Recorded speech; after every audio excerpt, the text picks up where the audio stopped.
Om Sri Aurobindo Mira, open my mind, my heart, my life to your light, your love, your power in all things.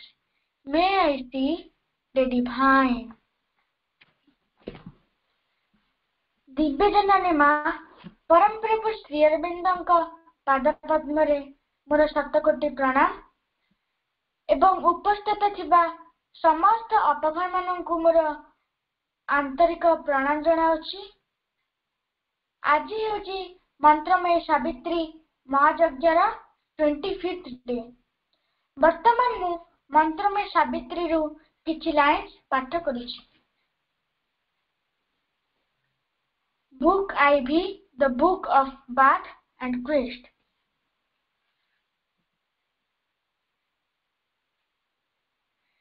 He still have told falters the secret bar. The God are still too few in mortals' form.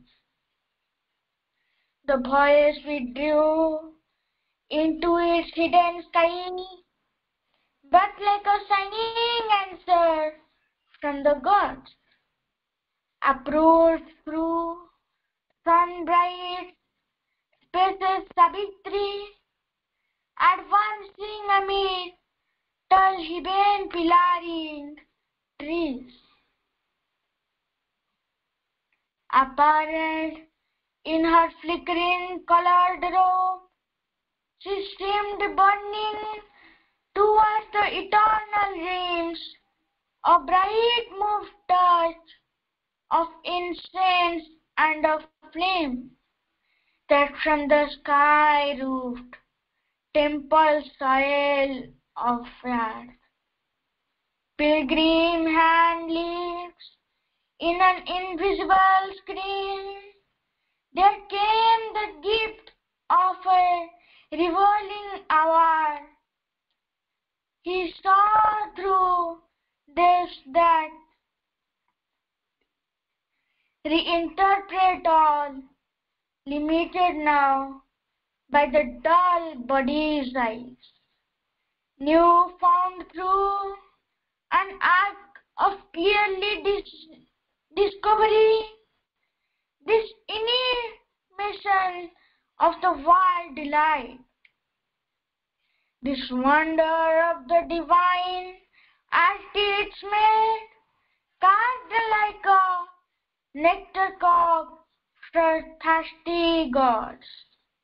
This breathing creature of the eternal joy, this net of sweetness within of arid fire, this net of sweetness within of arid fire. Ma.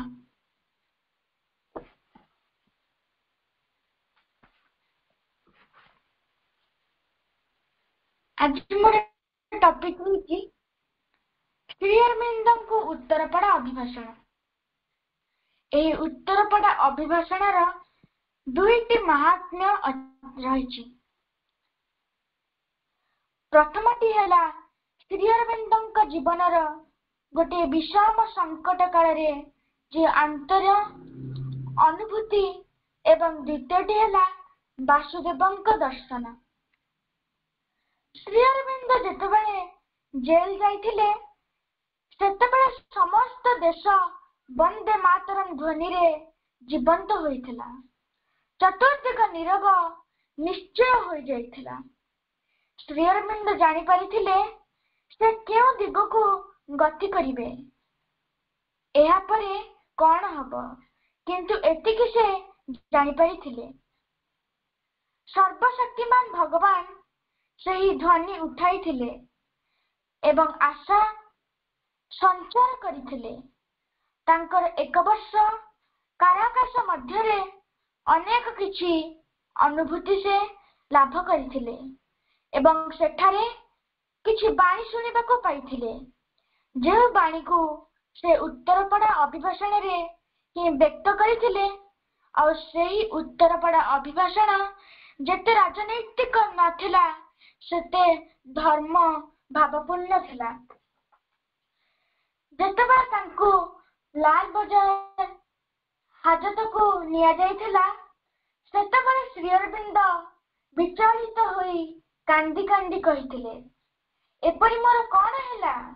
ମୁଁ ବିଶ୍ୱାସ କରିଥିଲି ଯେ ଦେଶବାସୀଙ୍କ ପାଇଁ କାର୍ଯ୍ୟ କରିବା ମୋର ଲକ୍ଷ୍ୟ ଥିଲା ଏବଂ ସେ କାର୍ଯ୍ୟ ସମ୍ପୂର୍ଣ୍ଣ ହେବ ପର୍ଯ୍ୟନ୍ତ ତୁମେ ମତେ ରକ୍ଷା କରିବ। ତାହେଲେ ମୁଁ ଏଠାରେ କାହିଁକି? ମୋ ବିରୁଦ୍ଧରେ ଏପରି ଅଭିଯୋଗ କାହିଁକି? ଏହିପରି ଭାବେ ସେ ଭଗବାନଙ୍କୁ କହିଥିଲେ। ଠିକ୍ 2 ଦିନ ବିତିଯିବା ପରେ ତୃତୀୟ ଦିନ ଶ୍ରୀ ଅରବିନ୍ଦଙ୍କ ତାଙ୍କର ଅନ୍ତର ପ୍ରଦେଶରୁ ଏକ ବାଣୀ ଶୁଣିବାକୁ ପାଇଥିଲେ, ଧୈର୍ଯ୍ୟ ଧର ଏବଂ ଦେଖ। ତାପରେ ଶ୍ରୀ ଅରବିନ୍ଦଙ୍କୁ ଲାଲ ବଜାର ଆଲିପୁର ଜେଲକୁ ନେଇଥିଲେ ଏବଂ ସେହିଠାରେ ସେ ଦିବାନିଶି ଅପେକ୍ଷା କରି ରହୁଥିଲେ ଅନ୍ତରସ୍ଥ ଭଗବାନଙ୍କ ବାଣୀ ନିମିତ୍ତ ଏବଂ ସେହିଠାରେ ହିଁ ତାଙ୍କର ସର୍ବପ୍ରଥମ ଅନୁଭୂତି ଓ ପ୍ରଥମ ଶିକ୍ଷା ଲାଭ କରିଥିଲେ। ଆଉ ସେହି ପିରିୟଡରେ ତାଙ୍କର ମନେ ପଡୁଛି ଯେ କିଛି ମାସ ପୂର୍ବରୁ ଗୋଟେ ଆଦେଶ ପାଇଥିଲେ, ସବୁ କାର୍ଯ୍ୟ ଗୋଟିଏ ପାଖରେ ରଖିଦେଇ ନିଜର ଅନ୍ତରରେ ଦୃଷ୍ଟିପାତ କରି ଭଗବାନଙ୍କ ସଙ୍ଗେ ଘନିଷ୍ଠ ରୂପେ ମୁକ୍ତ ହେବାକୁ।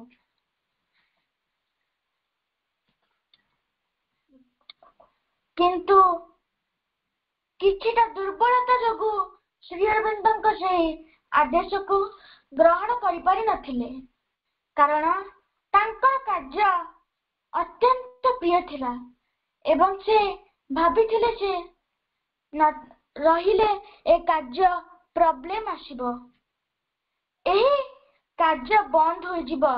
କିନ୍ତୁ ପରେ ପୁଣି ଶୁଣିବାକୁ ପାଇଛନ୍ତି, ଯେଉଁ ବନ୍ଧନ ଭାଙ୍ଗିବାର ଶକ୍ତି ତୋର ନଥିଲା ସେ ବନ୍ଧନ ଆମେ ତୋ ପାଇଁ ଭାଙ୍ଗିଛୁ, କାରଣ ତୁ ସେହି କାର୍ଯ୍ୟରେ ଚିରଦିନ ବନ୍ଧା ହୋଇ ରହିବୁ। ଏପରି ଉଦ୍ଦେଶ୍ୟ କେବେ ନଥିଲା। ତୋ ସକାଶେ ଆମେ ଆଉ ଏକ କାର୍ଯ୍ୟ ସ୍ଥିର କରିବୁ ଏବଂ ସେଥିପାଇଁ ଏଠାକୁ ଆଣିଛୁ। ଯାହା ତୁ ନ ଶିଖିଛୁ ତତେ ଆମେ ଶିଖାଇବୁ ଏବଂ ଆମ କାର୍ଯ୍ୟ କରିବା ସକାଶେ ତତେ ପ୍ରସ୍ତୁତ କରିବୁ। ତାପରେ ଶ୍ରୀ ଅରବିନ୍ଦଙ୍କ ହାତରେ ଭଗବତ ଗୀତା ଗ୍ରନ୍ଥ ଦେଲେ, ଯାହା ଫଳରେ ଶ୍ରୀ ଅରବିନ୍ଦ ଭଗବାନଙ୍କ ଶକ୍ତି ପାଇଲେ ଏବଂ ଗୀତାର ସାଧାରଣତ କରିବାକୁ ସମର୍ଥ ହେଲେ ଏବଂ ଭଗବାନଙ୍କ ଶକ୍ତି ଶ୍ରୀ ଅରବିନ୍ଦଙ୍କ ମଧ୍ୟକୁ ପ୍ରବେଶ କଲା ଏବଂ ସେ କହୁଛନ୍ତି, ମତେ କେବଳ ବୁଦ୍ଧି ଦ୍ୱାରା ବୁଝିବାକୁ ହୋଇପାରି ନଥିଲା, ପ୍ରତ୍ୟକ୍ଷ ଅନୁଭୂତି ଦ୍ୱାରା ବୁଝିବାକୁ ହେଲା। ଶ୍ରୀକୃଷ୍ଣ ଅର୍ଜୁନଙ୍କ ଠାରୁ କଣ ଚାହିଁଥିଲେ, ଏମିତି ଅନେକ କିଛି ସେ ଗୀତାର ମାଧ୍ୟମରେ ଜାଣିପାରିଥିଲେ। ତ ଏହିପରି ଭାବରେ ସେ ଅନ୍ତରସ୍ଥ ଭଗବାନଙ୍କୁ ବୁଝିପାରିଥିଲେ ଏବଂ ଏହାପରେ ଭଗବାନ ଜେଲର ଦାୟିତ୍ୱରେ ଥିବା ଇଂରେଜ ସାହେବଙ୍କୁ କହିଲେ, ଏ ନିର୍ଜନ ପ୍ରଚେଷ୍ଟାରେ ବନ୍ଦ ହୋଇ କଷ୍ଟ ପାଉଛନ୍ତି। କୋଠରୀରେ ବାହାରକୁ ସକାଳେ ଏବଂ ସନ୍ଧ୍ୟାରେ ଅନ୍ତତଃ ଅଧଘଣ୍ଟାଏ ଲେଖାଏଁ ତାଙ୍କୁ ବୁଲିବାକୁ ଦିଅ। ଯାହା ହେଉ ସେହି ବ୍ୟବସ୍ଥା ହୋଇଗଲା। ତ ଏଠାରେ ଆମକୁ ଦେଖିବାକୁ ପଡ଼ିବ ଯେ ଭଗବାନ କିଭଳି ତାଙ୍କ ଇଚ୍ଛାରେ ସବୁକିଛିକୁ ଅତି ସୁନ୍ଦର ଭାବେ ପରିଚାଳନା କରୁଛନ୍ତି, ଯାହାକି ଆମେ ପ୍ରଭୁଙ୍କ ଜୀବନରେ ଦେଖିବାକୁ ପାଇଛୁ। କେବଳ ସେତିକି ନୁହେଁ, ଶ୍ରୀ ଅରବିନ୍ଦ କାରାଗାରରେ ଥିବା ସମୟରେ ସ୍ୱୟଂ ବାସୁଦେବଙ୍କୁ ହିଁ ସାକ୍ଷାତ କରିଥିଲେ। ସେଠାରେ ଥିବା ପ୍ରତ୍ୟେକ କଏଦୀ, ଗଛ, ପ୍ରଚେରୀ ସବୁକିଛି ସେ ଶ୍ରୀକୃଷ୍ଣ, ନାରାୟଣ ଓ ବାସୁଦେବଙ୍କୁ ବାରମ୍ବାର ଦର୍ଶନ କରୁଥିଲେ। ଯେତେବେଳେ ଶ୍ରୀ ଅରବିନ୍ଦ ତାଙ୍କର କୋଠରୀରେ ସମ୍ମୁଖସ୍ଥ ଗଛ ତଳେ ବୁଲୁଥିଲେ, ସେହି ଗଛ ନଥିଲା। ସେ ସେଠାରେ ବାସୁଦେବଙ୍କୁ ଦେଖିବାକୁ ପାଇଥିଲେ। ଯେତେବେଳେ ସେ କମ୍ବଳ ବିଛଣାରେ ଶୋଇଥିଲେ, ସେତେବେଳେ ସେ ଅନୁଭବ କରୁଥିଲେ ଯେ ଶ୍ରୀକୃଷ୍ଣଙ୍କର ବାହୁ ତାଙ୍କୁ ଆଲିଙ୍ଗନ କରୁଛି। ଏହିପରି ଭାବେ ତାଙ୍କର ସେଠାରେ ଦିନ ରାତି କଟୁଥିଲା। ଏବଂ ହିନ୍ଦୁ ଧର୍ମର ଯଥାର୍ଥ ମର୍ମ କଣ, ସନାତନ ଧର୍ମ କଣ, ଏହି ସବୁ ବିଷୟରେ ସେ ଶିକ୍ଷା ଗ୍ରହଣ କରିଥିଲେ। ସେହି କାରାଗାରର ଚାରିକାନ୍ଥ ଭିତରେ ଆବଦ୍ଧ ରହି ଏବଂ ଯାହା ସେ ବାଣୀ ପାଇଥିଲେ, ସେସବୁ ସେ ଉତ୍ତରପଡ଼ା ଅଭିଭାଷଣରେ ପରିପ୍ରକାଶ କରିଥିଲେ।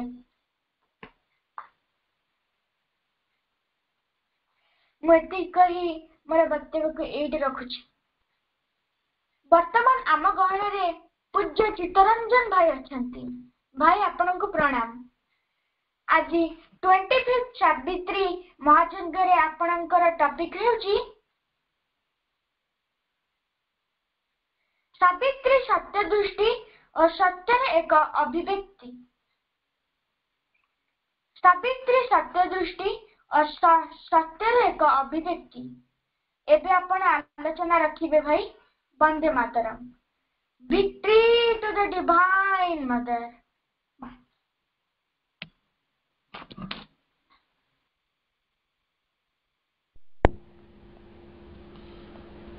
श्रीमाता शरणं मम, श्री अरविंद शरणं मम। समस्त भाई को सादर सप्रेम नमस्कार जणाइबा सहित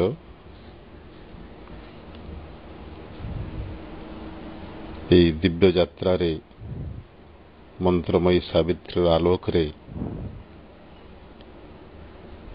निजर चेतनार विकास अभियान रे सामिल होइथबा समस्त अमृत अभिप्सु अभियात्री को मु पुनर्बार अभिनंदन जनाउछि एवं स्वागत करुछि दिव्य अभियात्रा रे सामिल हवा पाई। आज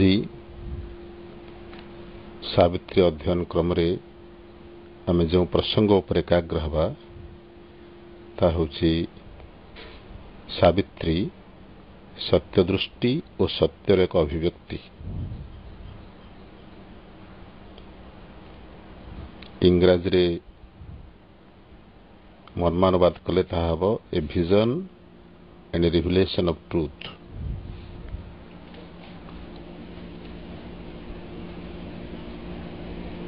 प्रकृत रे प्रभु श्री अरविंद एवं श्रीमांकर जो विजन ये पृथ्वी पाई मानव जाति पाई जो दिव्य संभावना से देखी संभावना आम पाई पृथ्वी पाई किंतु तांको पाई सेटा सत्य। चेतनार ऊर्ध्व स्तर रे जहाँ सत्य बा जहाँ घटी सारी थाए निम्न स्तर रे ताहा प्रकाशित होगा पाई अनेक समय लगे। सेतिपाई आम ताको कहू संभावना, किंतु प्रभुंक पाई मांक पाई सेटा घटी सारी ताहा सत्य एवं तार अभिव्यक्ति से दिव्य सत्य जहाँ प्रभु एवं श्रीमा देखिचंती तार एक सुंदर मार्मिक प्रतीकात्मक अभिव्यक्ति होची सावित्री। तेणु सावित्री होची प्रभुंकर एवं मांकर एक अनुभवर गाथा। जदिओ ता लिखिचंती प्रभु श्री अरविंद किंतु सिठी मांकर अनुभूति ही लिखाही। କାରଣ ପ୍ରଭୁ ଏବଂ ଶ୍ରୀମା ଚେତନାଗତ ଦୃଷ୍ଟିରୁ ଏକ, ସେମାନେ କେବେ ବି ଅଲଗା ନୁହନ୍ତି। ଏବଂ ଏ ଉପାଖ୍ୟାନ ଆମର ପୌରାଣିକ କିମ୍ବଦନ୍ତୀ ମହାଭାରତର ତାର ଆଧାରରେ ରଚିତ ଏ ଯେଉଁ ମହାକାବ୍ୟ ସାବିତ୍ରୀ, ଏଇଟା କେବଳ ଗୋଟେ ସାହିତ୍ୟିକ କୃତି ନୁହେଁ, ଏଇଟା ହେଉଛି ପ୍ରଭୁଙ୍କର ଚେତନାର ଅଭିଯାନର ଗାଥା, a diary of his adventure of consciousness. ପୁଣି ସାବିତ୍ରୀ ହେଉଛି a legend and a symbol, ଏକ ଆଖ୍ୟାନ ଏବଂ ପ୍ରତୀକ। ଆଖ୍ୟାନ ହେଉଛି ସେ ମହାଭାରତର କାହାଣୀ ଯାହା ଆମେ ସମସ୍ତେ ଜାଣୁ, କିନ୍ତୁ ତାର ପ୍ରତ୍ୟେକଟି ଉପାଦାନ ହେଉଛି ପ୍ରତୀକାତ୍ମକ। ପ୍ରତ୍ୟେକଟି ଚରିତ୍ରଙ୍କର ଆଧ୍ୟାତ୍ମିକ ପ୍ରତୀକାତ୍ମକ ତାତ୍ପର୍ଯ୍ୟ ରହିଛି। ଯେମିତି ଦ୍ୟୁମତ୍ସେନ ରାଜା କିନ୍ତୁ ଅନ୍ଧ, ଅର୍ଥାତ୍ ଏହି ପୃଥିବୀରେ ରାଜତ୍ୱ କରୁଛି ଅଜ୍ଞାନତା। ଅଜ୍ଞାନତା ରାଜତ୍ୱ ଚାଲିଛି ଏଠି, ଏବଂ ସତ୍ୟବାନ ଯିଏକି ସତ୍ୟକୁ ଧାରଣ କରିଛନ୍ତି।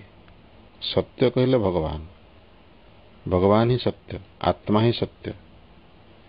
କିନ୍ତୁ ସେହି ସତ୍ୟ ଏ ଅଜ୍ଞାନତାର ଜଗତରେ ଉତରି ଆସିଛନ୍ତି। ସେ ନିଜେ ଜାଣିକରି ଅଜ୍ଞାନତାର ଆବରଣକୁ ସ୍ୱୀକାର କରିଛନ୍ତି, ନିଜେ ଆବୃତ ହୋଇଛନ୍ତି, ଟ୍ରୁଥ୍ ଭେଇଲ୍ଡ। ଏବଂ ସାବିତ୍ରୀ ହେଉଛନ୍ତି ସେ ଦିବ୍ୟ କୃପାର ପ୍ରତୀକ, ଯିଏକି ଏହି ସମଗ୍ର ପାର୍ଥିବ ଚେତନା ଉପରୁ ଅଜ୍ଞାନତାର ଆବରଣକୁ ହଟେଇ ଦେବା ପାଇଁ ଆସିଛନ୍ତି।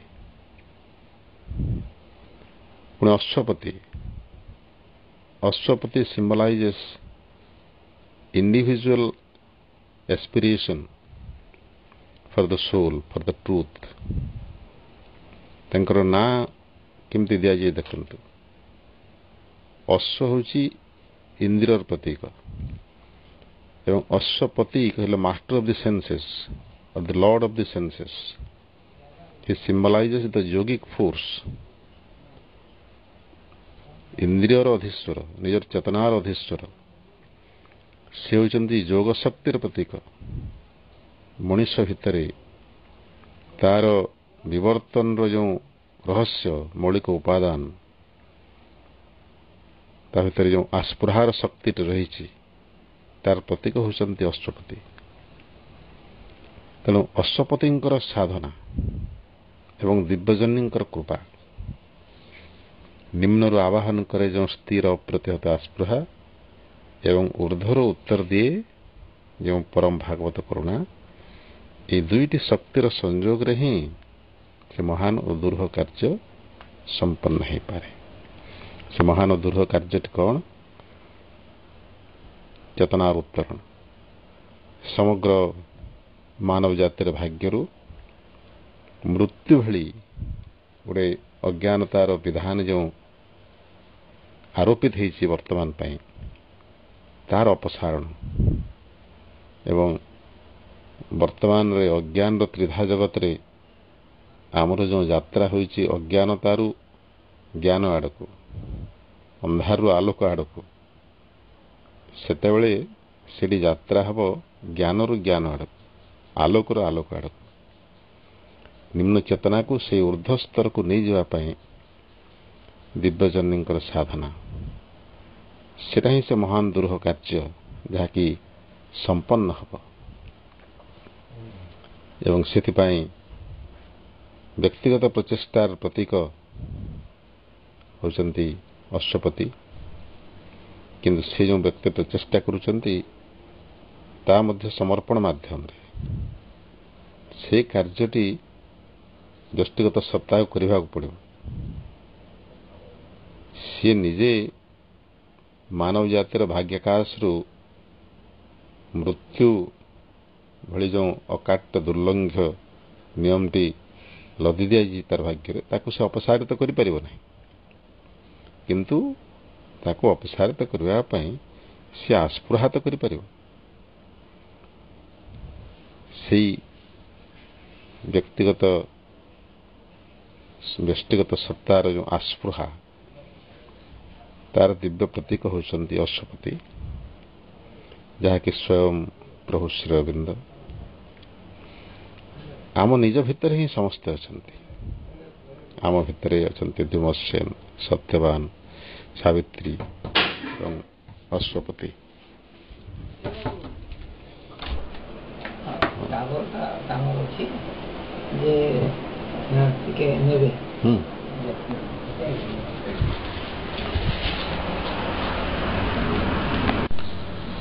ସାବିତ୍ରୀର ମର୍ମଟି କ'ଣ?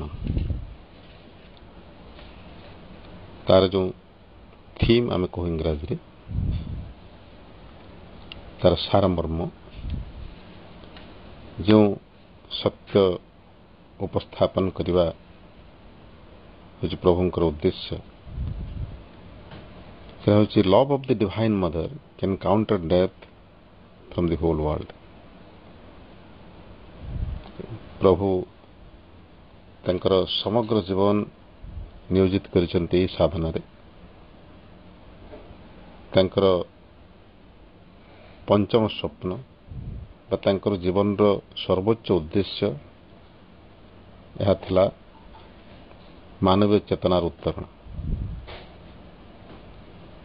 ଯେଉଁ ସ୍ତରରେ ଏହି ମୃତ୍ୟୁର ଆବଶ୍ୟକତା ଆଉ ନଥିବ। ମୃତ୍ୟୁ ହେଉଛି ଗୋଟେ ସାମୟିକ ଆବଶ୍ୟକତା, ବିବର୍ତ୍ତନ ଗୋଟେ ମାଧ୍ୟମ। ଯେତେବେଳେ ଚେତନା ଊର୍ଦ୍ଧ୍ୱ ସ୍ତରରେ ପ୍ରତିଷ୍ଠିତ ହୋଇଯିବ, ସେତେବେଳେ ଏହି ଆବଶ୍ୟକତା ରହିବ ନାହିଁ। ତେଣୁ ମୃତ୍ୟୁ ଭଳି ଗୋଟେ ଅକାଟ୍ୟ ସତ୍ୟର ଅପସାରଣ ଏବଂ ସମଗ୍ର ମାନବୀୟ ଚେତନାର ଦିବ୍ୟ ଚେତନା ରୂପାନ୍ତର, ଏଇଟା ଥିଲା ପ୍ରଭୁଙ୍କର ସମଗ୍ର ଜୀବନର ସାଧନାର ଉଦ୍ଦେଶ୍ୟ। ଏବଂ ପ୍ରଭୁଙ୍କର ଯେଉଁ ସାଧନା ସମଗ୍ର ମାନବ ଜାତି ପାଇଁ, ଏ ପୃଥିବୀବାସୀ ପାଇଁ, ତାର ଏକ ଆଖ୍ୟାନ ବା ତାଙ୍କର ସାଧନାର ଏକ ପ୍ରତୀକାତ୍ମକ ଡାଏରୀ, ତାଙ୍କର ସାଧନାର ଗୋଟେ ରେକର୍ଡ, ଏଇଟା ହେଉଛି ସାବିତ୍ରୀ। ଆମ ମନରେ ପ୍ରଶ୍ନ ଉଠିପାରେ ଯେ ପ୍ରକୃତରେ ଏଇଟା କ'ଣ ସମ୍ଭବ? ଏ ପୃଥିବୀକୁ ଆବହମାନ କାଳରୁ ଲକ୍ଷ ଲକ୍ଷ ନିୟୁତ ବର୍ଷ ଧରି କବଳିତ କରି ଆସିଛି ମୃତ୍ୟୁ। ଆମେ ଯେତେ ସବୁ ପ୍ରାଚୀନ ଶାସ୍ତ୍ର ଗୁଡ଼ିକରେ ଏଇଟା ଲେଖା ହେଇଥିବାର ଦେଖି ଆସୁଛୁ। ଗୀତା ମଧ୍ୟ କହୁଛି ଜାତସ୍ୟ ହି ଧ୍ରୁବ ମୃତ୍ୟୁ ଧ୍ରୁବ ଜନ୍ମ ମୃତସ୍ୟ।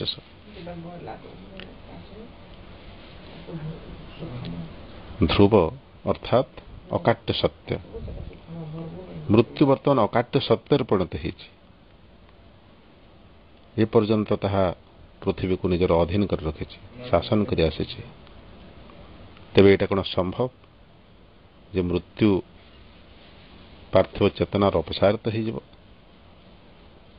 ଯଦି ମୃତ୍ୟୁ ରହିବ ନାହିଁ, ତାହେଲେ ଏ ଜଗତ ତିଷ୍ଠିବ କେମିତି? ଆମର ସାଧାରଣ ଜ୍ଞାନ କହୁଛି ଯେ ପୃଥିବୀ ଯେଉଁ ଏପର୍ଯ୍ୟନ୍ତ ତିଷ୍ଠିଛି ତାର ଆଧାର ହେଉଛି ମୃତ୍ୟୁ।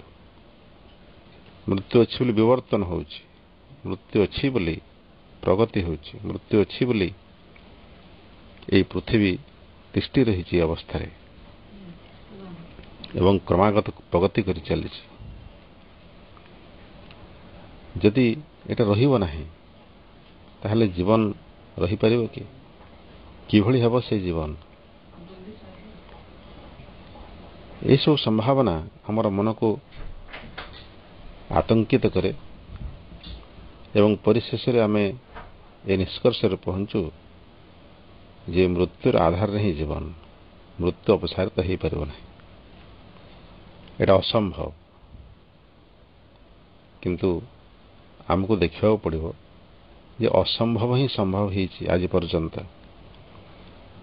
ଏହି ପୃଥିବୀ ନଥିଲା, ପୃଥିବୀ କେବେ ସୃଷ୍ଟି ହେବାର ସମ୍ଭାବନା ମଧ୍ୟ ନଥିଲା, କିନ୍ତୁ ପୃଥିବୀ ସୃଷ୍ଟି ହେଲା।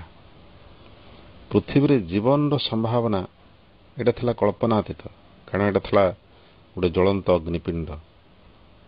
କିନ୍ତୁ ଧୀରେ ଧୀରେ ଧୀରେ ଜୀବନର ସଞ୍ଚାର ହେଲା। ପୁଣି ସେ ଜୀବନ ମଧ୍ୟରେ ମଣିଷ ଭଳି ଗୋଟେ ଉନ୍ନତମ ଚେତନାର ଅଧିକାରୀ ଜୀବର ଅବତରଣ, ଆବିର୍ଭାବ, ଏଇଟା ମଧ୍ୟ କେବେ କେହି କଳ୍ପନା କରିନଥିଲା। କିନ୍ତୁ ତାହା ମଧ୍ୟ ଯଦି ହେଇପାରିଲା, ତାହେଲେ ଏଇଟା କାହିଁକି ନ ହେବ? ଆମେ ଦେଖୁଛୁ ସୂର୍ଯ୍ୟ କିରଣର ପ୍ରଭାବରେ ପଙ୍କରୁ ଯଦି ପଦ୍ମ ଫୁଟି ପାରୁଛି, ପଙ୍କ ଭଳି ଗୋଟେ ଜାଗାରୁ ଯଦି ପଦ୍ମ ଭଳି ଗୋଟେ ଦିବ୍ୟ କୁସୁମ, ଯାହାକି ଦିବ୍ୟ ସୌନ୍ଦର୍ଯ୍ୟ ପ୍ରତୀକ, ତାହା ଯଦି ସୃଷ୍ଟି ହୋଇପାରୁଛି, ତାହେଲେ ଏ ମୃତ୍ୟୁପୁରୀରେ ଅମରତ୍ୱର ସମ୍ଭାବନା କାହିଁକି ନ ହେବ? ତାର ନିର୍ଭର ପ୍ରତିଶ୍ରୁତି ହେଉଛି ସାବିତ୍ରୀ। ଏବଂ ତାର ଜଷ୍ଟିଫିକେସନଟା କ'ଣ? ଏଇଟା କେବଳ କଳ୍ପନା ନୁହେଁ।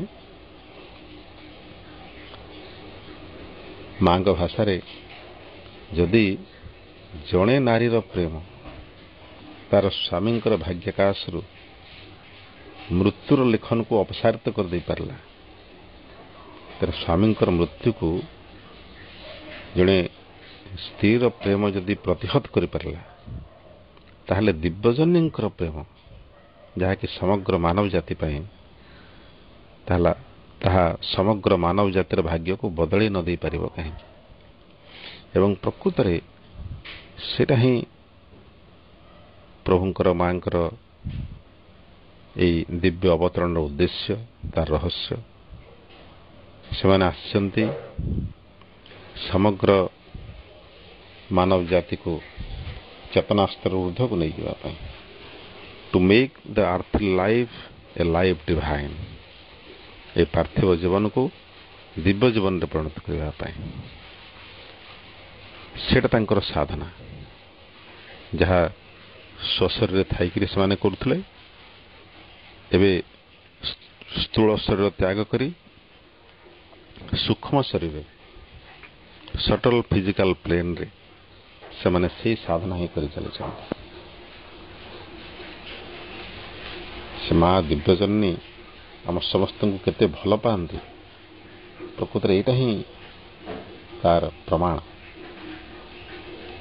ଆମେମାନେ ତ ଅଯୋଗ୍ୟ, ଆମେ ପ୍ରକୃତରେ ଜାଣିପାରୁନାହୁଁ ବି କେତେ ସାଧନା ସେମାନେ କରୁଛନ୍ତି ଆମ ପାଇଁ, କେତେ କଷ୍ଟ ବରଣ କରିଛନ୍ତି ଏବଂ କରି ଚାଲିଛନ୍ତି।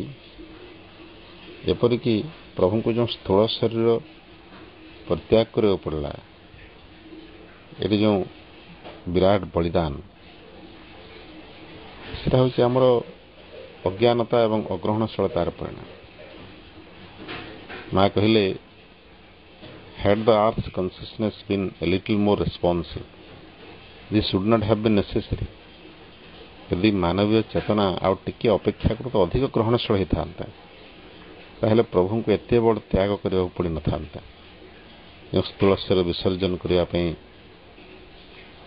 ସେ ନିଷ୍ପତ୍ତି ନେଲେ, ତାର କାରଣ ହେଉଛି ଆମର ଅଜ୍ଞାନତା, ଆମର ଅଗ୍ରହଣଶୀଳତା। କିନ୍ତୁ ଗୋଟେ ଛୋଟ ପିଲା ଯେମିତି ଜାଣେ ନାହିଁ ତା ପାଇଁ ଭଲ କ'ଣ ମନ୍ଦ କ'ଣ, ସେ ନିଜେ ଆସ୍ପୃହା ମଧ୍ୟ କରିପାରେ ନାହିଁ, କିନ୍ତୁ ପରମ କାରୁଣିକ ପିତାମାତା, ଏ କ୍ଷେତ୍ରରେ ଭଗବାନ, ଯେମିତି ତା ପାଇଁ ନିଜେ ଆସ୍ପୃହା ମଧ୍ୟ କରନ୍ତି, ତାର ଚେତନାକୁ ଗ୍ରହଣଶୀଳ କରାଇବା ପାଇଁ ସେମାନେ ଯେମିତି ପ୍ରୟାସ କରନ୍ତି, ସେମିତି ଆମ ସମସ୍ତଙ୍କର ଚେତନାକୁ ସେ ସୂକ୍ଷ୍ମ ଭୌତିକ ସ୍ତରରୁ, ମୂଳ ସ୍ତରରୁ ଗ୍ରହଣଶୀଳ କରାଇବା ପାଇଁ ପ୍ରଭୁ ସାଧନା କରିଛନ୍ତି। ମା ମଧ୍ୟ ସେ କାର୍ଯ୍ୟ କରୁଛନ୍ତି। ଆମ ସମସ୍ତଙ୍କ ଭିତରେ ପ୍ରବେଶ କରି ଆମ ସମସ୍ତଙ୍କ ଭିତରେ ସେ ସାଧନା କରୁଛନ୍ତି। ଆମର ସାଧନା ପ୍ରକୃତିରେ ସିଏ କରୁଛନ୍ତି। ସେଥିପାଇଁ ଆମ ଭିତରେ ଧୀରେ ଧୀରେ ଧୀରେ ଧୀରେ ଗ୍ରହଣଶୀଳତାର ବିକାଶ ହେଉଛି। ଆମେ ସତ୍ୟ ଅଭିମୁଖୀ ହେଉଛୁ। ଆମ ଭିତରେ ଆସ୍ପୃହାର ସେ ସ୍ଫୁଲିଙ୍ଗଟି ଧୀରେ ଧୀରେ ଧୀରେ ଧୀରେ ବିକଶିତ ହେଉଛି। ସେଇଟା ଗୋଟେ ଉଜ୍ଜ୍ୱଳ ଊର୍ଦ୍ଧ୍ୱମୁଖୀ ଅଗ୍ନିଶିଖାର ରୂପ ନେଉଛି। ଏଠି ତାଙ୍କର ହିଁ କରୁଣାର ପରିଣାମ, ତାଙ୍କର ହିଁ ସାଧନାର ପରିଣାମ। ଏବଂ ପ୍ରଭୁ ଏବଂ ଶ୍ରୀମା ଆମ ପାଇଁ ଯେଉଁ ସାଧନା କରୁଛନ୍ତି ତାର ଉଦ୍ଦେଶ୍ୟ କ'ଣ ନା ତମସୋ ମାଙ୍ଗ ଜ୍ୟୋତିର୍ଗମୟ ଅସଦୋ ମାଙ୍ଗ ସଦ୍ଗମୟ ମୃତ୍ୟୋର ମାଙ୍ଗ ଅମୃତଙ୍ଗମୟ। ଏହି ପୃଥିବୀରେ ରାଜତ୍ୱ କରୁଛି ବର୍ତ୍ତମାନ ଯେଉଁ ଅଜ୍ଞାନତା, ସାବିତ୍ରୀ ସୁନ୍ଦର ଭାବରେ ତାର ବର୍ଣ୍ଣନା ଅଛି। ଶ୍ରୀମା ମୃତ୍ୟୁର ଦେବତା ଯମରାଜଙ୍କୁ ଅଭିନନ୍ଦନ କରୁଛନ୍ତି। ହେ ଯମରାଜ, ତୁମେ ହେଉଛ ସର୍ବଶକ୍ତିମାନ, ତୁମେ ଏହି ମୃତ୍ୟୁପୁରୀ ଏହି ପାର୍ଥିବ ଜଗତର ରାଜା, ତୁମେ ହେଉଛ ତାର ପ୍ରଶାସକ, ତୁମେ ହେଉଛ ନିୟତିର ନାୟକ। ତୁମେ ଏପର୍ଯ୍ୟନ୍ତ ଅଧିକାର କରି ରଖିଛ ସମଗ୍ର ଜଗତକୁ। ତୁମର ଯନ୍ତ୍ର ହେଉଛି ଅଜ୍ଞାନତା, କିନ୍ତୁ ତୁମେ ମଧ୍ୟ ମୋର ଗୋଟେ ମାଧ୍ୟମ, ମୋର ଗୋଟେ ଯନ୍ତ୍ର। ଆମେ ଜାଣୁଛୁ ଯେ ମୃତ୍ୟୁ ହିଁ ବିବର୍ତ୍ତନ ଗୋଟେ ଯନ୍ତ୍ର। ମୃତ୍ୟୁ କ'ଣ କରୁଛି ଯେ ଏହି ଚେତନାର ବିବର୍ତ୍ତନ ପାଇଁ ଆବଶ୍ୟକ ଯେଉଁ ଉପାଦାନ ଗୁଡ଼ିକ, ତାହା ଯେତେବେଳେ ଅକାମୀ ହୋଇଯାଉଛି ବା ପୁରୁଣା ହୋଇଯାଉଛି, ତାକୁ ସେ ନୂଆ ରୂପ ଦେଇଦେଉଛି, ଯାହାଦ୍ୱାରା ବିବର୍ତ୍ତନର ସାଧନା ପୁଣି ଚାଲିଛି, ଚେତନାର ପ୍ରଗତି ଚାଲିଛି। ତେଣୁ ମୃତ୍ୟୁ ହେଉଛି ଗୋଟେ ସୁନ୍ଦର ଇନଷ୍ଟ୍ରୁମେଣ୍ଟ, ଗୋଟେ ମାଧ୍ୟମ, ଯେଉଁ ପରମ ଲକ୍ଷ୍ୟ ଆଡ଼କୁ ଭଗବାନ ଆମକୁ ନେଇଯାଉଛନ୍ତି ସମଗ୍ର ସୃଷ୍ଟିକୁ, ତାର ଗୋଟେ ଯୋଗ୍ୟ ଯନ୍ତ୍ର ରୂପରେ ସେ ମୃତ୍ୟୁକୁ ଖଞ୍ଜିଛନ୍ତି। ତେଣୁ ଏହି ପୃଥିବୀରେ ବର୍ତ୍ତମାନ ଯେଉଁ ଯାତ୍ରାରେ ଚାଲିଛି ଅଜ୍ଞାନତାର ଆଲୋକ ଆଡ଼କୁ, ମିଥ୍ୟାର ସତ୍ୟ ଆଡ଼କୁ, ମୃତ୍ୟୁ ଅମୃତ୍ୟ ଆଡ଼କୁ, ତାକୁ ତ୍ୱରାନ୍ୱିତ କରିବା ପାଇଁ ଏବଂ ସେହି ଅବସ୍ଥାରେ ପହଞ୍ଚାଇ ଦେବା ପାଇଁ ଯେଉଁଠି ଯାତ୍ରା ଜ୍ୟୋତିରୁ ଜ୍ୟୋତି ଆଡ଼କୁ ଚାଲିବ, ସତ୍ୟରୁ ସତ୍ୟ ଆଡ଼କୁ ଚାଲିବ, ଅମରତ୍ୱରୁ ଅମରତ୍ୱ ଆଡ଼କୁ ଚାଲିବ, ସେଟା ହେଉଛି ପ୍ରଭୁଙ୍କର ସାଧନାର ଉଦ୍ଦେଶ୍ୟ, ମାଙ୍କର ସାଧନାର ଉଦ୍ଦେଶ୍ୟ। To make the earthly life a life divine. ମଣିଷର ଚେତନାକୁ ସେହି ସ୍ଥାନକୁ ନେଇଯିବା ପାଇଁ ଯେଉଁଠି ଶିବ ଏବଂ ଶକ୍ତିଙ୍କର ମିଳନ ଶାଶ୍ୱତ। ଶିବ ଏବଂ ଶକ୍ତିଙ୍କର ମିଳନ କହିଲେ ଯେଉଁଠି ସଂକଳ୍ପ ଏବଂ ସଂକଳ୍ପର ପରିଣାମ ଭିତରେ କୌଣସି ଆଉ କାଳଗତ ବ୍ୟବଧାନ ନଥାଏ। ସଂକଳ୍ପ ମାତ୍ରକେ ଯେଉଁଟା ବାସ୍ତବତାରେ ପରିଣତ ହୁଏ, ସେଟା ହେଉଛି ସେ ଦିବ୍ୟ ଚେତନା, ପରା ପ୍ରକୃତିର ଊର୍ଦ୍ଧ୍ୱତମ ସ୍ଥଳ। କିନ୍ତୁ ବର୍ତ୍ତମାନ ଶିବ ଏବଂ ଶକ୍ତିଙ୍କ ଭିତରେ ବ୍ୟବଧାନ ବିରାଟ। ଏଠି ପରମ ପୁରୁଷ ଯାହା ସଂକଳ୍ପ କରୁଛନ୍ତି ତାହା ବାସ୍ତବତାରେ ପରିଣତ ହେବା ପାଇଁ ଅନେକ ସମୟ ଲାଗିଯାଉଛି। ଚେତନାର ବିଭିନ୍ନ ସ୍ତର ମଧ୍ୟରେ ଏଇଟା ହିଁ ପାର୍ଥକ୍ୟ। ପୁରୁଷ ଯିଏକି ଶିବ, ସେ ସଂକଳ୍ପ କରନ୍ତି ଏବଂ ପ୍ରକୃତି ଯିଏକି ଶକ୍ତି ତାକୁ କାର୍ଯ୍ୟକାରୀ କରନ୍ତି। ଚେତନାର ଯେତିକି ନିମ୍ନ ସ୍ତରକୁ ଆମେ ଯିବା, ସେଠି ସଂକଳ୍ପ ଏବଂ କାର୍ଯ୍ୟକାରିତା ମଧ୍ୟରେ ବ୍ୟବଧାନଟା ସେତେ ଅଧିକ। ଜଡ଼ ସ୍ତରରେ, ଅନ୍ନମୟ ସ୍ତରରେ ଏଇଟା ସର୍ବାଧିକ। ତାର ଟିକେ ଊର୍ଦ୍ଧ୍ୱ ସ୍ତରରେ, ପ୍ରାଣିକ ସ୍ତରରେ ସମୟର ବ୍ୟବଧାନ ଟିକେ କମ୍, ମାନସିକ ସ୍ତରରେ ଆହୁରି କମ୍। ଯେମିତି ଉଦାହରଣ ସ୍ୱରୂପ ଆମେ ମନରେ କୌଣସି ଜିନିଷ କଳ୍ପନା କଲା ମାତ୍ରକେ ମାନସିକ ସ୍ତରରେ ତତ୍କ୍ଷଣାତ୍ ସେଠି ପହଞ୍ଚିଯାଉ। ମନ ପ୍ରଥମେ ପହଞ୍ଚିଯାଏ, ତାପରେ ଶରୀର ସେଠି ପହଞ୍ଚିବା ପାଇଁ ଅନେକ ସମୟ ଲାଗିଯାଏ। କିନ୍ତୁ ମନର ଉର୍ଦ୍ଧ୍ୱସ୍ତରରେ ଯେଉଁ ଜଗତ ଗୁଡ଼ିକ ଅଛି ସେଠି ସଂକଳ୍ପ ମାତ୍ରକେ ତାହା କାର୍ଯ୍ୟରେ ପରିଣତ ହୋଇଯାଏ। ଆମେ ଦିବ୍ୟ ଅବତାରମାନଙ୍କ କ୍ଷେତ୍ରରେ ସେ ଅନୁଭୂତି ଗୁଡ଼ିକ ଆମେ ପ୍ରାଚୀନ ପୌରାଣିକ କାହାଣୀମାନଙ୍କରେ ପଢ଼ି ଆସିଛୁ, ଶୁଣି ଆସିଛୁ।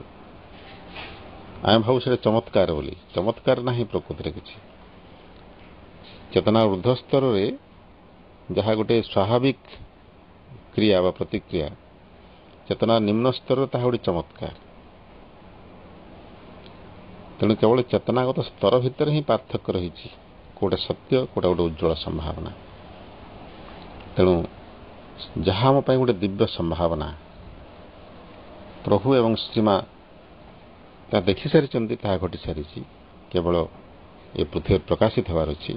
ତେଣୁ ତାକୁ ଏ ପୃଥିବୀରେ ପ୍ରକାଶିତ କରିବା ପାଇଁ ପ୍ରଭୁ ଏବଂ ମାଙ୍କର ସାଧନା। ତାପରେ ସାବିତ୍ରୀରେ ଆମେ ଦେଖୁଛୁ ଯମଙ୍କ ସହିତ ସାବିତ୍ରୀଙ୍କର ଯେଉଁ ବାର୍ତ୍ତାଳାପ, ଏବଂ ଯମ ଯିଏ ହେଉଛନ୍ତି ଲର୍ଡ ଅଫ୍ ଡେଥ୍, ଆମର ପାଶ୍ଚାତ୍ୟ ଦର୍ଶନ ମଧ୍ୟ କଥା ଅଛି। ଯମ ବା ପ୍ଲୁଟୋ ହେଉଛନ୍ତି the lord of the kingdom of the dead, lord of Hades ବୋଲି ତାକୁ କୁହାଯାଏ। ପ୍ରକୃତରେ ଯମ କିଏ? ଯମ ଆମେ ଜାଣୁ ସେ ସୂର୍ଯ୍ୟଙ୍କର ସନ୍ତାନ। ସୂର୍ଯ୍ୟଙ୍କର ଦୁଇ ପୁତ୍ର, ଜଣେ ଯମରାଜ ଏବଂ ଜଣେ ଶନିଦେବ। ଦେଖନ୍ତୁ ଏସବୁ ପ୍ରତୀକାତ୍ମକ। ସୂର୍ଯ୍ୟ ହେଉଛନ୍ତି ଜ୍ୟୋତିର ପ୍ରତୀକ, ଅର୍ଥାତ୍ ଜ୍ଞାନର ପ୍ରତୀକ, ଏକ ନିରବଚ୍ଛିନ୍ନ ପ୍ରଗତିର ପ୍ରତୀକ। ସୂର୍ଯ୍ୟ କେତେବେଳେ ଅଟକି ଯାଆନ୍ତି ନାହିଁ, ନିରବଚ୍ଛିନ୍ନ ପ୍ରଗତି। ଏବଂ ସେ ହେଉଛନ୍ତି ଜ୍ଞାନ। ଏବଂ ତାଙ୍କର ପତ୍ନୀ ହେଉଛନ୍ତି ଛାୟା। ଦେଖନ୍ତୁ, ଛାୟା ବା ଅନ୍ଧକାର, ଏ ଅଜ୍ଞାନତାର ପ୍ରତୀକ। କିନ୍ତୁ ସୃଷ୍ଟି ଯାହା ବର୍ତ୍ତମାନ ଅବସ୍ଥାରେ ଅଛି, ତାର ସେ ସ୍ଥିତି ପାଇଁ ଏ ଉଭୟଙ୍କର ସଂଯୋଗର ବା ମିଳନର ଆବଶ୍ୟକତା ରହିଛି। ତେଣୁ ସୂର୍ଯ୍ୟ ଏବଂ ଛାୟାଙ୍କର ସଂଯୋଗରୁ ସମ୍ଭୂତ ହେଲେ ଯମ। ତେଣୁ ଯମଙ୍କର ଯେଉଁ ପ୍ରତିନିଧିତ୍ୱ ଏ ଜଗତ ପାଇଁ, ସିଏ ପ୍ରତିନିଧିତ୍ୱ କରୁଛନ୍ତି ଗୋଟେ ନିୟମ, ଗୋଟେ ବିଧାନର, ଦିବ୍ୟ ବିଧାନ। ସେ ଦିବ୍ୟ ବିଧାନଟି କାହା ଉପରେ ଆଧାରିତ ହେଇଛି? ନା ଅଜ୍ଞାନତା ଉପରେ। ତେଣୁ ଯମ ହେଉଛନ୍ତି the symbol of the law of the world of ignorance.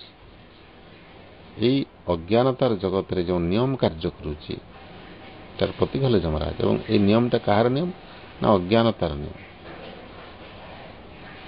ଅନ୍ଧକାରର ନିୟମ। ଏବଂ ସେଟା ଗୋଟେ ଅକାଟ୍ୟ ନିୟମ, ଅତି କଠୋର ଯମଙ୍କର ନିୟମ।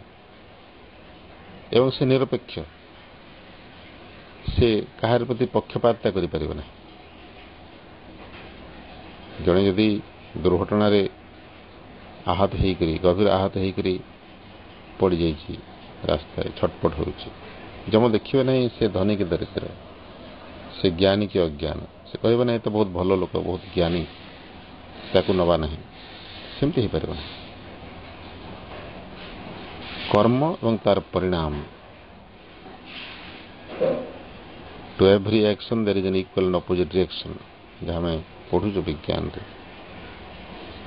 ସେଟା ସର୍ବସାଧାରଣ କ୍ଷେତ୍ରରେ, ସାଧାରଣ ଜୀବନରେ ପ୍ରଯୁଜ୍ୟ।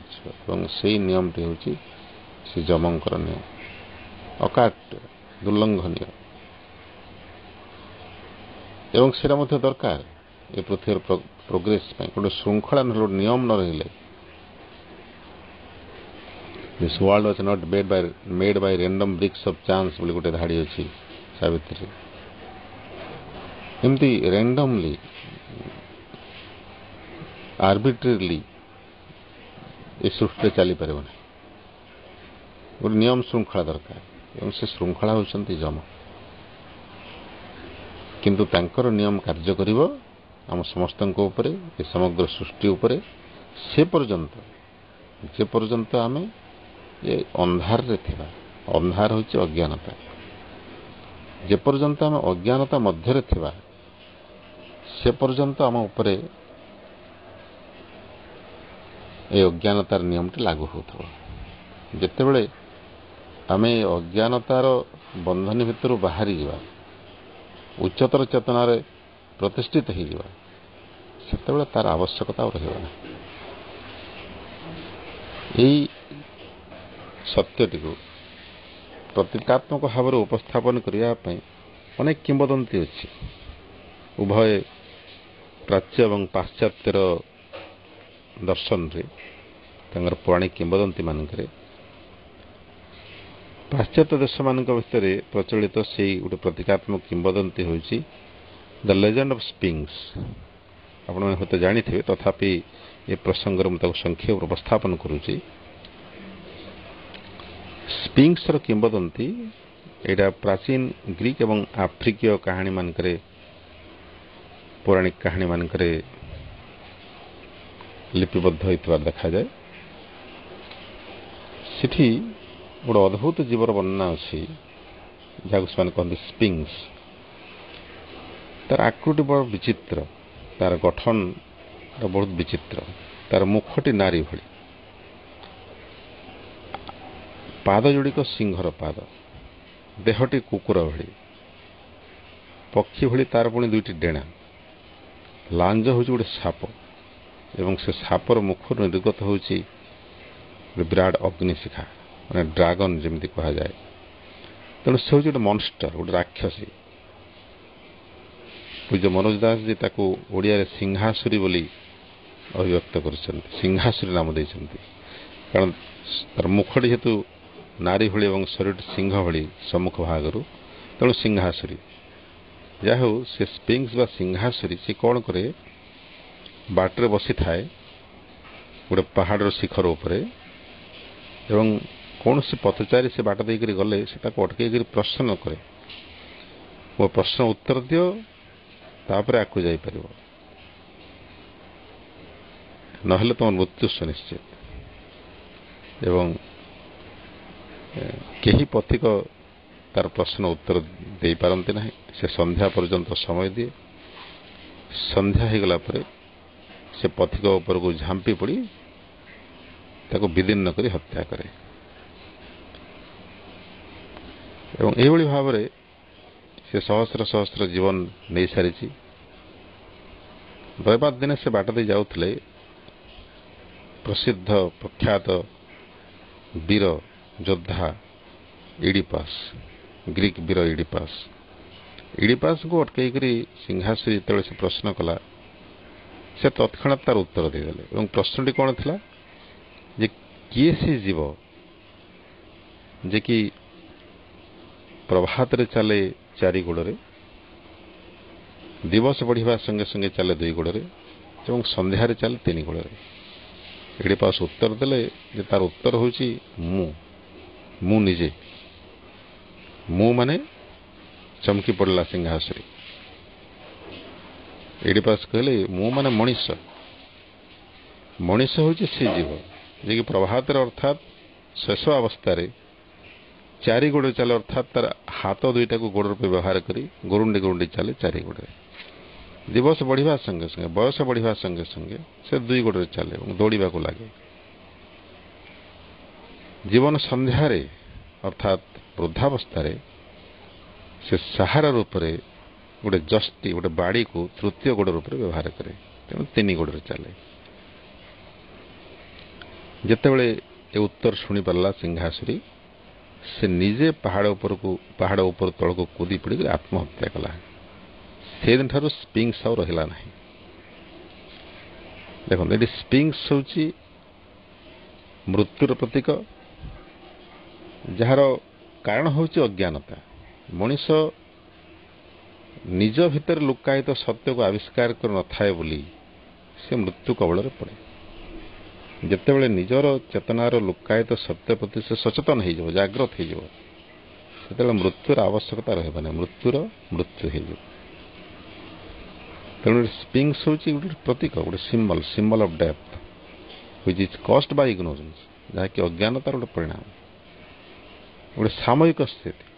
ଏଇଟା ଗୋଟେ ଚିରନ୍ତନ ସତ୍ୟ ନୁହେଁ। ମୃତ୍ୟୁ ଗୋଟେ ଆପେକ୍ଷିକ ସତ୍ୟ ଏବଂ ଗୋଟେ ସାମୟିକ ସତ୍ୟ। ଯେ ପର୍ଯ୍ୟନ୍ତ ଆମେ ଅଜ୍ଞାନତାରେ ଜୀବନ ବଞ୍ଚୁଥିବା ସେ ପର୍ଯ୍ୟନ୍ତ ଆମ ଉପରେ ସ୍ପିଙ୍କ୍ସର କବ୍ଜା ରହିବ, ମୃତ୍ୟୁର କବ୍ଜା ରହିବ। କେତେ ସୁନ୍ଦର ଭାବରେ ଆମର ପ୍ରାଚୀନ ପାଶ୍ଚାତ୍ୟ ଦାର୍ଶନିକ ମାନେ, ଦ୍ରଷ୍ଟା ମାନେ ଏ ସତ୍ୟକୁ ଉପଲବ୍ଧି କରିଛନ୍ତି। ଯଦିଓ ସେ ଅଜ୍ଞାନତାରୁ ଆମେ କେମିତି ମୁକୁଳିବା, ସେଥିପାଇଁ ମାର୍ଗଗୁଡ଼ିକ କ'ଣ, ସେ ମାର୍ଗଗୁଡ଼ିକ ଭିନ୍ନ ଭିନ୍ନ ହେଇଛି। ଦ୍ରଷ୍ଟାରୁ ଦ୍ରଷ୍ଟାଙ୍କୁ ପ୍ରତ୍ୟେକଙ୍କର ଅନୁଭବ, ଦୃଷ୍ଟି ଭିନ୍ନ ଭିନ୍ନ, କିନ୍ତୁ ଲକ୍ଷ୍ୟ ଏକ। ସମସ୍ତଙ୍କର ସେଇ ଗୋଟିଏ ହିଁ ଲକ୍ଷ୍ୟ। ସମସ୍ତେ ସେଇ ଏକ ହିଁ ଦିବ୍ୟ ସତ୍ୟକୁ ସନ୍ଧାନ କରିଛନ୍ତି, ଆବିଷ୍କାର କରିଛନ୍ତି। ସେଟା ହେଉଛି ଚେତନାର ସେହି ସ୍ଥିତି ଯେଉଁଠି ଆମେ ସୂର୍ଯ୍ୟଙ୍କ ସହିତ ମିଳିତ ହେବା, ଜ୍ଞାନ ସହିତ ମିଳିତ ହେବା। ଏବଂ ଏଠି ଦେଖନ୍ତୁ ସାବିତ୍ରୀ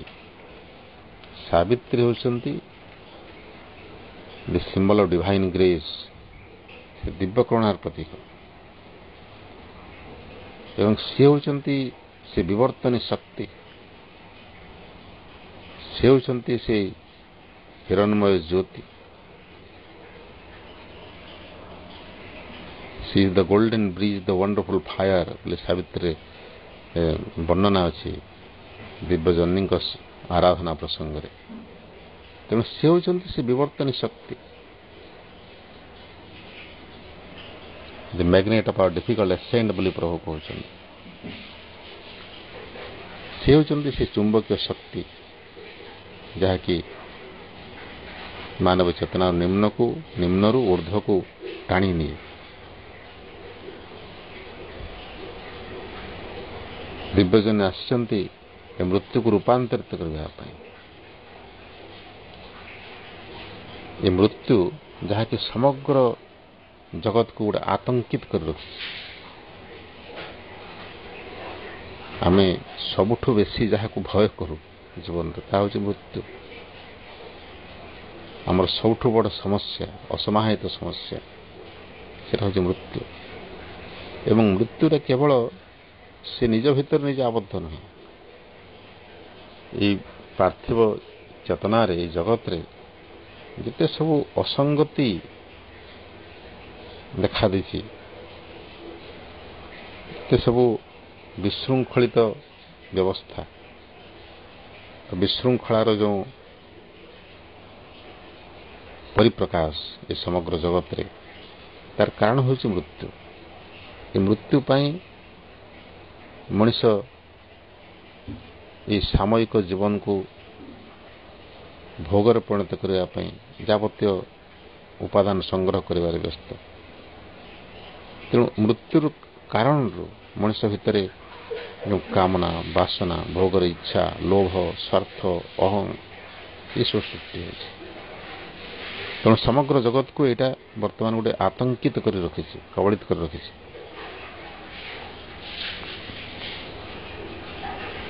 ତେଣୁ ଏଇ ସାମୟିକ ବିଧାନକୁ ମଣିଷର ଭାଗ୍ୟାକାଶରୁ ସବୁଦିନ ପାଇଁ ଅନ୍ତର୍ହିତ କରିଦେବା ପାଇଁ ଆସିଛନ୍ତି ସାବିତ୍ରୀ।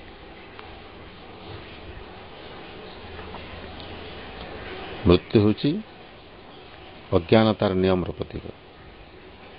ସାବିତ୍ରୀ ସମ୍ପର୍କରେ ସୁନ୍ଦର ବର୍ଣ୍ଣନା କରିଛନ୍ତି ପ୍ରଭୁ। ଏବଂ ଏଇଟା ହେଉଛି ବିବର୍ତ୍ତନର ଗୋଟେ ଯନ୍ତ୍ର, an instrument of evolution. Savitri ପ୍ରଭୁ ମୃତ୍ୟୁ କହୁଛନ୍ତି inconscience, carrier of seeds of thought. ଦେଖନ୍ତୁ, ମୃତ୍ୟୁ ଯଦିଓ ଅଜ୍ଞାନତାର ପ୍ରତୀକ, ସେ ଜ୍ଞାନର ବୀଜକୁ ବହନ କରି ଚାଲିଛି। ଆମ ଭିତରେ ଯେଉଁ ସବୁ ଦିବ୍ୟ ଆସ୍ପୃହା ଏବଂ ଜ୍ଞାନର ଯେଉଁ ବୀଜ ବା ଅଗ୍ନିସ୍ଫୁଲିଙ୍ଗ, ତାହା ଧୀରେ ଧୀରେ ଧୀରେ ଧୀରେ ବିକଶିତ ହେଉଛି। ସେ କ୍ଷୀଣ ସ୍ପାର୍କ ଗୋଟେ ଯେଉଁ ଚିଙ୍ଗାରି ବୋଲି କୁହାଯାଏ, ସେଟା ଧୀରେ ଧୀରେ ବିରାଟ ଅଗ୍ନିଶିଖାରେ ପରିଣତ ହେଉଛି। ଏଇ ଯେଉଁ ବିକାଶ ତାହା ସମ୍ଭବ ହେଉଛି ମୃତ୍ୟୁ ଦ୍ୱାରା। ତେଣୁ ମୃତ୍ୟୁକୁ ଆମେ କେବଳ ଗୋଟେ ଘୃଣ୍ୟ ଏବଂ ଗୋଟେ ଭୟାବହ ଉପାଦାନ ଭାବରେ ଗ୍ରହଣ କରିବାଟା ଠିକ୍ ନୁହେଁ। ଏହି ମନୋଭାବ ଠିକ୍ ନୁହେଁ, କାରଣ ସିଏ ହିଁ ତା ନିଜ ଭିତରେ ଜ୍ଞାନକୁ ଧାରଣ କରିଛି। ଯେମିତି ମାଆର ଗର୍ଭରେ ଶିଶୁଟିଏ ଜନ୍ମ ନିଏ, ସେମିତି ମୃତ୍ୟୁର ଗର୍ଭରେ ଜ୍ଞାନ ବର୍ତ୍ତମାନ ଗୋଟେ ମାତୃଗର୍ଭସ୍ଥ ଶିଶୁ ଭଳି ଅପରିପକ୍ୱ ଅବସ୍ଥାରେ ଅଛି, କିନ୍ତୁ ସେଥିରେ ତା ଭିତରେ ସେ ବିକଶିତ ହେଇ ଚାଲିଛି।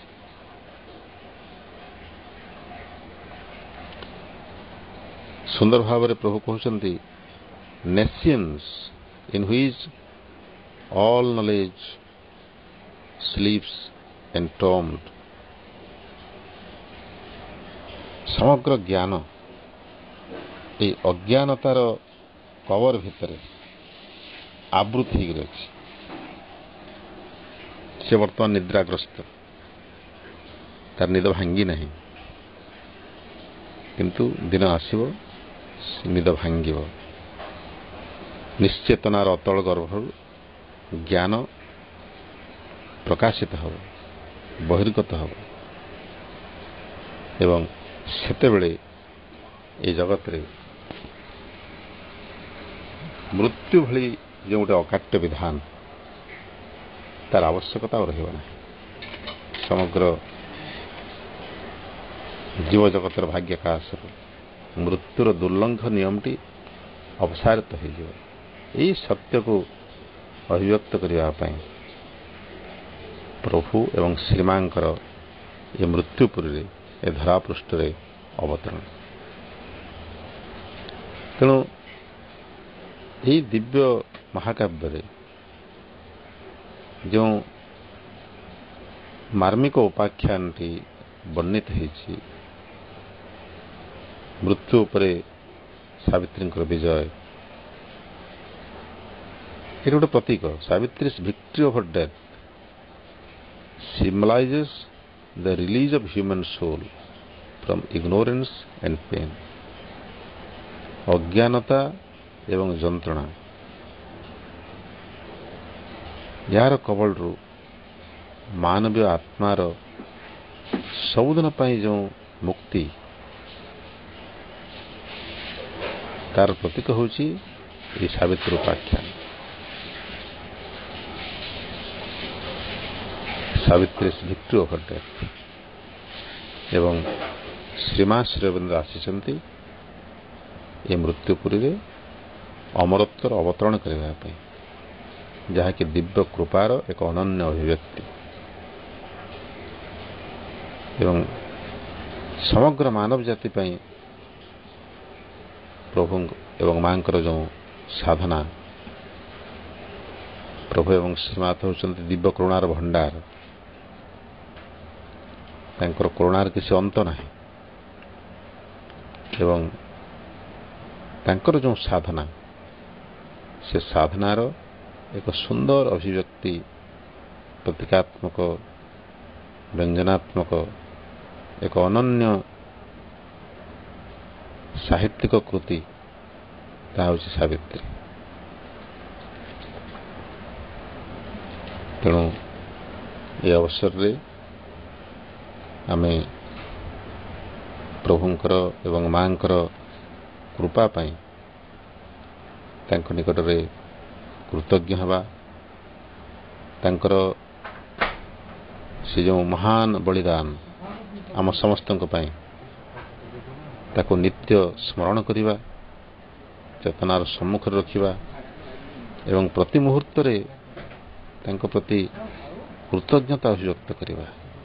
ସେ କୃତଜ୍ଞତାର ଭାବଟି ଆମର ଚେତନାରେ ଯେମିତି ସଦା ସର୍ବଦା ବଳବତ୍ତର ରହେ, ଆମର ପ୍ରତ୍ୟେକଟି କର୍ମରେ ସେ କୃତଜ୍ଞତାର ବୋଧଟି ଯେମିତି ପ୍ରତିଫଳିତ ହୁଏ, ସେଥିପାଇଁ ଆମେ ପ୍ରଯତ୍ନଶୀଳ ହେବା। ଯେମିତି ମୁହୂର୍ତ୍ତକ ପାଇଁ ଆମେ ଭୁଲି ନ ଯାଉ ଯେ ତାଙ୍କ ପାଖରେ ଆମେ କେତେ ଋଣୀ। ଏଇଟା ଆମର ସବୁବେଳେ ଚେତନାର ସମ୍ମୁଖରେ ରହିବା ଦରକାର। ଏଇଟା ହିଁ ହେବ ଆମ ତରଫରୁ ପ୍ରଭୁଙ୍କ ପ୍ରତି ମାଙ୍କ ପ୍ରତି ଏକ ବିନମ୍ର ଶ୍ରଦ୍ଧାଞ୍ଜଳି ଏବଂ ଆମ ପାଇଁ ସେମାନେ ଯାହା କରୁଛନ୍ତି ଆମ ତରଫରୁ ଅତି କମରେ ଏତିକି କର୍ତ୍ତବ୍ୟ ଦରକାର। ତାଙ୍କର ଋଣ ତ କେବେ ପରିଶୋଧ କରିପାରିବ ନାହିଁ, କିନ୍ତୁ ଏହା ମାଧ୍ୟମରେ ଆମେ ତାଙ୍କର ସେ ଦିବ୍ୟ କାର୍ଯ୍ୟର ଗୋଟେ ଯୋଗ୍ୟ ସମର୍ଥକ ହୋଇପାରିବା।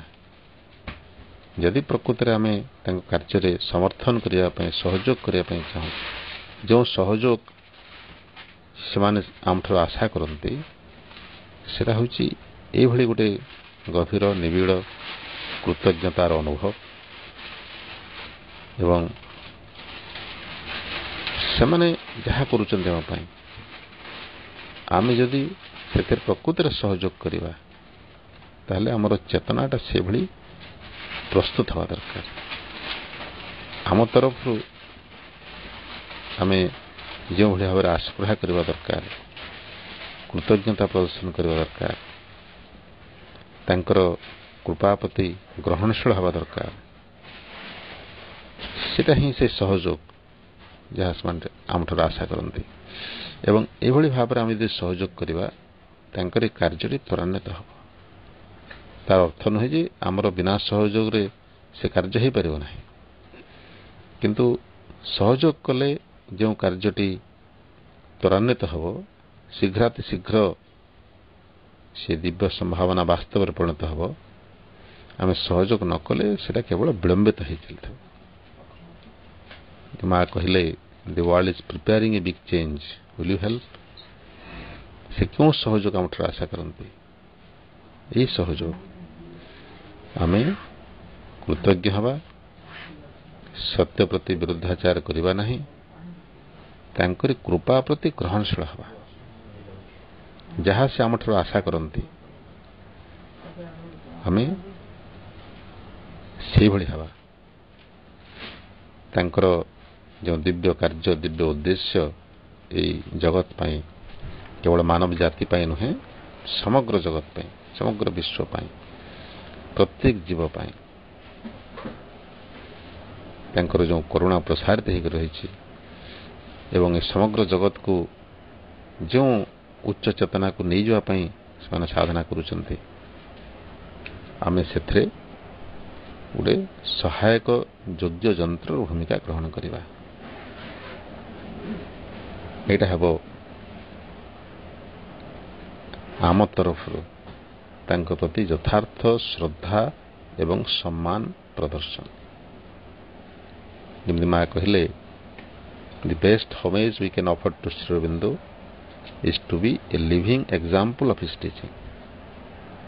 ତାଙ୍କର ଯେଉଁ ଶିକ୍ଷା ଉପଦେଶ ବା ଯାହା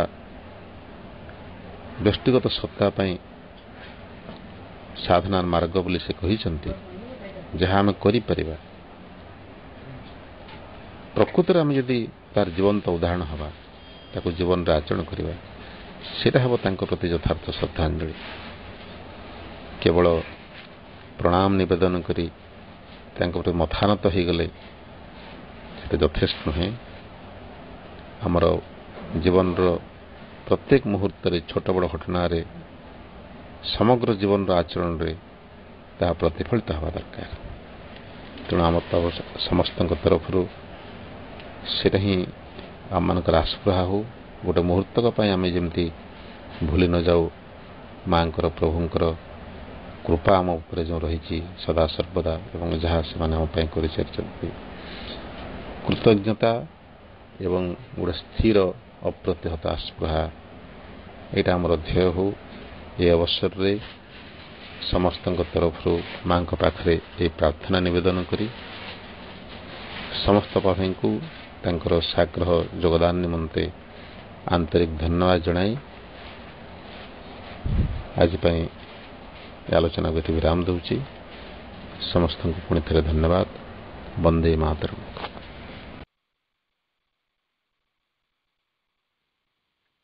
ବନ୍ଦେ ମାତରମ୍।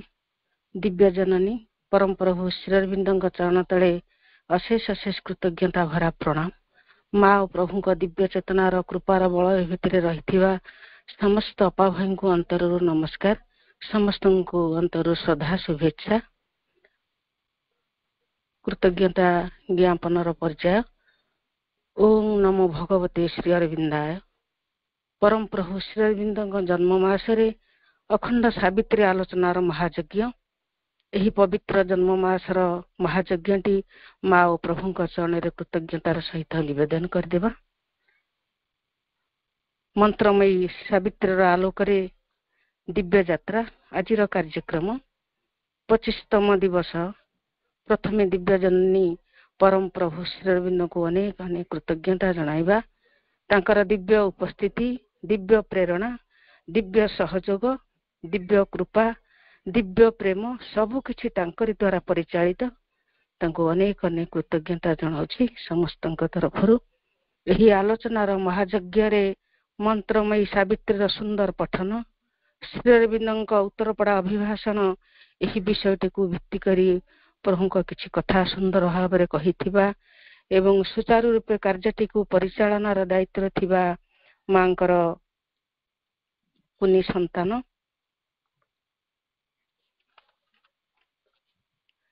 दिव्य ज्योति राय भाई को अनेक अनेक धन्यवाद जनाउछि। आज आलोचनार विषयटी थिला सावित्री सत्य दृष्टि और सत्यर एक अभिव्यक्ति। यही विषयटी को सुंदर भाव में आम पाखरे उपस्थापन करिसेंती हमर अति प्रिय सम्मानर बरगड़र श्रीजुक्त चित्तरंजन साहू भाई। तांको अनेक अनेक धन्यवाद जनाउछि। एही सावित्री आलोचनार महायज्ञ रे सुंदर भाव में जोग देथिया समस्त अपा भाई को धन्यवाद जनाउछि। जेते मना कले भी अपांक प्रति अपा मना करछंती नै मते किछि कहंतनी, तथापि मन रे आसुछि काहे कि जानी माँ प्रभु जानती। हमर प्रच्छद पट्टर थिबा रत्न प्रभा अपांकर सुंदर भाव में माँ प्रति रहता विनम्रता भाव को मु धन्यवाद जनाउछि। माँ प्रभु चरण में कृतज्ञतार सहित एक महायज्ञ को निवेदन करी आसंता काली यही कार्यक्रमटी को माँ प्रभु कृपार स्थिर करा जायछि। एही मंत्रमयी सावित्री आलोचनार दिव्य यात्रार कार्यक्रम माँ प्रभु कृपार आसंता काली कार्यक्रमटी को परिचालना करिवे अति प्रिय मांकर कुनी संतान से दिव्य ज्योति राय भाई। तांकर आलोचनार विषयटी रहिछि श्री अरविंद को महाप्रयाण। आसंता काली आलोचनार कार्यक्रम विषयटी रहिछि सावित्री हेउछन्ती अग्रदूत बा एक नूतन मानव जातिर प्रथम स्रष्टा। यही विषयटी को आलोचना आणिबे आमर अति प्रिय सम्मानर श्रीमती सुंदरलता बड़अपा।